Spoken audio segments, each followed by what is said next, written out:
Hello guys, അപ്പോൾ ഇന്നത്തെ വിശേഷങ്ങൾ കണ്ടാലോ. അപ്പോൾ രാവിലെ ഞാൻ ഹോസ്പിറ്റലിൽ പോകാൻ റെഡിയായി. ഞാൻ വീഡിയോ എടുക്കുന്നത് കണ്ടിട്ട് അമ്മ പറയുന്നുണ്ട് ബസ് കിട്ടില്ല, നീ ലേറ്റ് ആവുന്നു. പക്ഷെ അമ്മ പറഞ്ഞ പോലെ തന്നെ നടന്നു, എനിക്ക് ബസ് കിട്ടിയില്ല.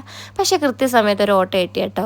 ആ ഓട്ടോ സ്റ്റാൻഡ് വരെ ഉള്ളായിരുന്നു. പക്ഷേ അങ്കിൾ എന്നെ എൻ്റെ ഹോസ്പിറ്റലിൻ്റെ അവിടെ വരെ ആക്കി തന്നു. ഞങ്ങളുടെ ഹോസ്പിറ്റലിലെ ബ്രാൻഡ് അംബാസഡർ ദേവൻ സാറാണ്. പിന്നെ നമ്മുടെ ഫാർമസിയുടെ കുറച്ച് പണികൾ നടക്കുന്നുണ്ടായിരുന്നു. അങ്ങനെ പണിയൊക്കെ കഴിഞ്ഞ് നമ്മുടെ ഫാർമസി ഫുൾ സെറ്റ് ആയിട്ടുണ്ട്. അപ്പോൾ രാവിലെ വന്നപ്പോൾ ഇതാട്ടോ കണ്ടത്. നിങ്ങൾ തുള്ളിമരുന്നൊക്കെ യൂസ് ചെയ്യുമ്പോൾ ഇതൊക്കെ ശ്രദ്ധിക്കാറുണ്ട്. ഞങ്ങളുടെ ഹോസ്പിറ്റലിൽ എൻ്റെ ഫേവറേറ്റ് പ്ലേസ് ഏതാണെന്ന് ചോദിച്ചാൽ ഞാൻ പറയും കേട്ടോ, ഈ മിററാണ്. പ്രത്യേകിച്ച് പെൺപിള്ളേർക്ക് അങ്ങനെ ആണല്ലോ. ഇന്ന് ഞങ്ങളുടെ ഹോസ്പിറ്റലിൽ 2 ക്യാമ്പ് നടക്കുന്നുണ്ടായിരുന്നു. അപ്പോൾ എല്ലാവരും അതിന് പോകാൻ വേണ്ടി റെഡി ആകുമായിരുന്നു. എനിക്ക് പോകണ്ടായിരുന്നു കേട്ടോ. അപ്പോൾ ഞങ്ങൾ താഴെ ചെന്നപ്പോഴേക്കും ക്യാമ്പിന് പോയിട്ട് ഞങ്ങളുടെ ബസ് വന്നിട്ടുണ്ടായിരുന്നേ. അങ്ങനെ അവരൊക്കെ ബൈ പറഞ്ഞ് ക്യാമ്പിന് പോയി കേട്ടോ. ഞാൻ നേരെ പോയത് ഞങ്ങളുടെ ഒപ്റ്റിക്കൽസിലോട്ടാണേ. അങ്ങനെ കുറച്ച് നേരം അവിടെയൊക്കെ നിന്നിട്ട് ഞാൻ നേരെ എൻ്റെ ഡിപ്പാർട്ട്മെൻറ്റിലോട്ട് പോയേ. ഇന്ന് ഉച്ചയ്ക്ക് കഴിക്കാൻ നല്ല ചിക്കൻ ബിരിയാണി ആയിരുന്നു കേട്ടോ. അങ്ങനെ ഈവനിങ് ആയപ്പോൾ നമ്മൾ ഡ്യൂട്ടിയൊക്കെ കഴിഞ്ഞിട്ട് പോകാൻ ഇറങ്ങിയിട്ടുണ്ടേ.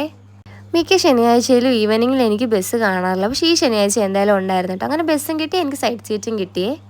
വീട്ടിൽ ചെന്നപ്പോഴേക്കും ഒരാളെന്നെ നോക്കിയിരിക്കുമായിരുന്നു. ഇന്ന് നൈറ്റ് കഴിക്കാനായിട്ട് ദോശയായിരുന്നു. അപ്പോൾ അതിനുള്ള കറി റെഡിയാക്കിയത് ഞാൻ തന്നെയായിരുന്നു. അപ്പോൾ ഇടയ്ക്കൊക്കെ എനിക്ക് കുക്ക് ചെയ്യാൻ ഭയങ്കര ഇഷ്ടമാണ് കേട്ടോ.